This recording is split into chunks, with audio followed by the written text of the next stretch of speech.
অতিবাহিত করার চেষ্টা করেছেন, প্রত্যেকে রাত্রে শুয়ে বালিশের মধ্যে মাথা দিয়ে চিন্তা করবেন, আমি দুইটা কন্যা সন্তানের বাবা।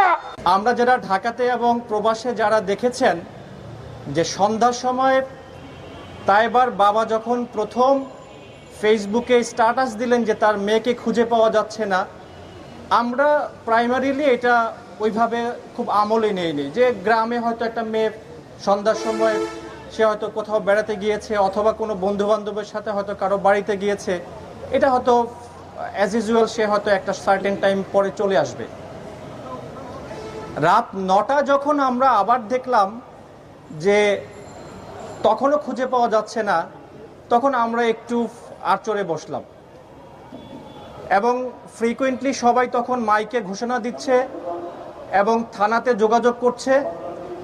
আমরা আমাদের দৃষ্টিকোণ থেকে বলি যে থানা যদি তখনও যদি যোগাযোগ করত বা বিকাল থেকে যদি তারা একটু তৎপর হতো, তাহলে তায়েবাকে হয়তো আমরা জীবিত উদ্ধার করতে পেতাম।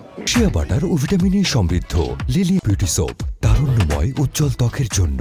রিমার্ক, প্রয়োজন হলে পুনরায় রিমান্ডে এনে জিজ্ঞাসাবাদ করে প্রকৃত অপরাধীকে এবং যিনি প্রকৃত অপরাধী আছেন তাকে তার নাম শনাক্ত করে এই আংশিক এবং এই যেটা বলবো আমরা যে মাঝামাঝি তদন্তের সুযোগ না দিয়ে আপনি সঠিক আসামিকে শনাক্ত করে তাকে জনসম্মুখে উপস্থাপন করুন। যদি পার পায় তাহলে এটা দৃষ্টান্ত হয়ে থাকবে।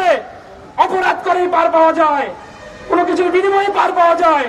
অতএব আমি বিনীত অনুরোধ করব আমাদের যারা আইন শৃঙ্খলা বাহিনী আছেন এবং তদন্তকারী কর্মকর্তা আছেন, এই মামলাটিকে নিরপেক্ষভাবে নিঃস্বার্থে সঠিক তদন্ত করে প্রকৃত অপরাধীকে আইনের আওতায় আনা হোক।